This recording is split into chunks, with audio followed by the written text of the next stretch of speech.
Assalamualaikum warahmatullahi wabarakatuh. Permisi, Bu. Waalaikumsalam warahmatullahi wabarakatuh. Silakan.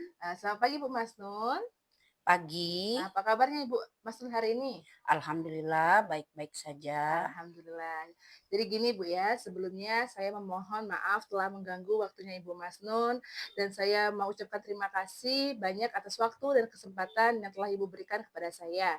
Jadi begini Bu, pada program Guru Penggerak saya diberikan tugas untuk melakukan wawancara bersama kepala sekolah terkait pengambilan keputusan berbasis nilai-nilai kebajikan sebagai pemimpin. Saya izin meminta waktunya Ibu mungkin kurang lebih 15 menit ke depan untuk berbincang dan saling sharing bersama Ibu selaku pimpinan di SD Negeri 33 Palembang ini.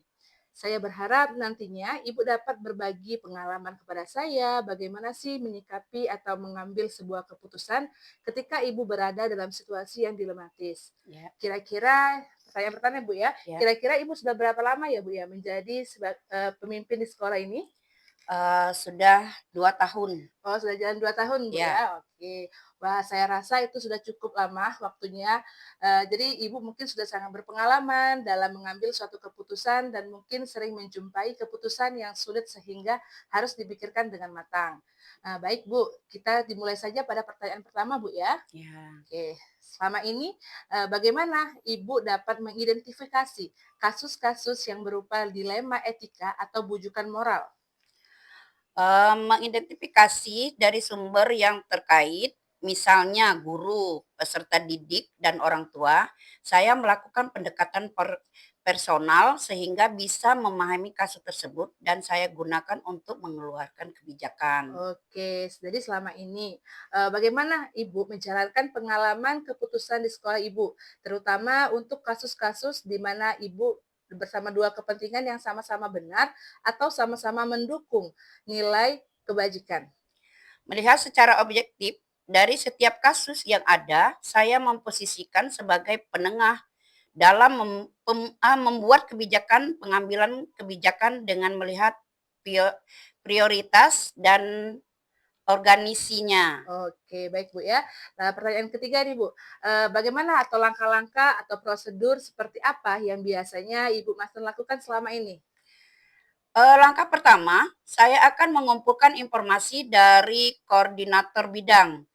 Kedua, dirapatkan dalam tim koordinator.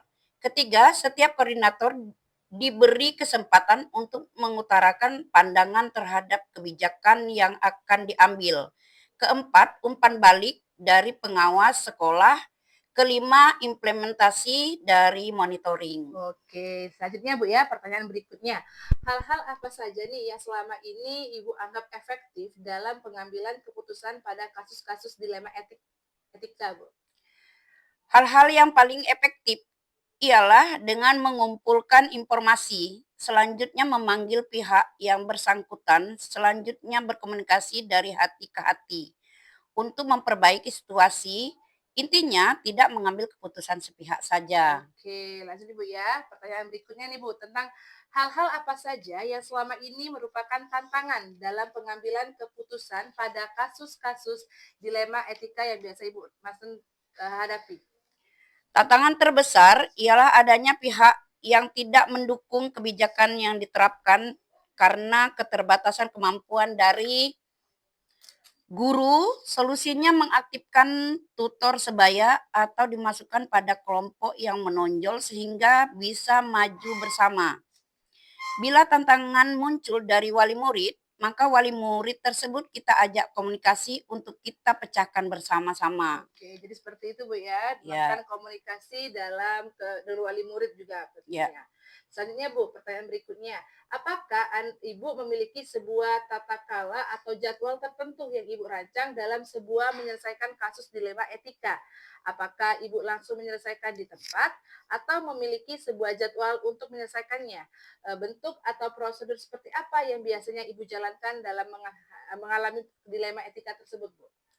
Untuk mengambil keputusan, saya lakukan dengan melihat urgensinya. Bila dapat diselesaikan segera, maka saya selesaikan sesegera mungkin agar suatu kasus atau permasalahan itu tidak membesar dan bisa merugikan banyak pihak. Oke, berarti langsung diselesaikan gitu Ya, kan ya. Oke. langsung. Lanjutnya Bu ya, adakah seorang atau faktor-faktor apa yang selama ini mempermudah atau membantu Ibu dalam pengambilan keputusan dalam kasus-kasus dilema etika, Bu? Faktor pendukung yang sangat membantu ialah solidaritas dari guru yang punya kelebihan, mau membantu guru lain baik dari orang tua juga memiliki perhatian atau partisipasi dalam kegiatan sekolah. Oke, jadi ada faktor dan Ya, solidaritas dari guru, kemudian ada orang tua dan perhatian dari kegiatan ya, sekolah seperti itu, Bu, ya. ya. Oke, pertanyaan berikutnya, Bu, dan mungkin ini pertanyaan terakhir yang saya akan ajukan kepada Ibu, dari semua hal yang telah disampaikan tadi, pembelajaran apa yang dapat Ibu petik dalam pengalaman Ibu mengambil keputusan dilema etika? Setiap kebijakan yang saya keluarkan dengan memperhatikan aspirasi dari warga sekolah, maka kebijakan itu akan mudah diterima dan bisa lebih berhasil dibandingkan kebijakan yang diambil sepihak saja itu, Bud, ya. Oke, berarti Ibu memperhatikan aspirasi dari seluruh warga sekolah, Bu, Ya, ya? Mungkin dari mhm, guru-gurunya, dari staf, mungkin juga wali murid dan siswa juga, Bu, ya? ya, Oke, jadi itu Bu ya pertanyaan yang saya ingin tanyakan kepada Ibu. Saya ingin mengetahui pengalaman Ibu sebagai pimpinan di SD Negeri 33 ini, bagaimana cara Ibu menyikapinya. Mungkin itu saja Bu ya, saya ya, ucapkan terima kasih atas ya, waktunya. Mohon maaf apabila saya mengganggu. Silakan Ibu lanjutkan juga tugas Ibu. Semoga Ibu ya. menjadi pemimpin yang lebih hebat lagi dalam mengendalikan sekolah kita ini Bu ya. Amin, Oke. amin.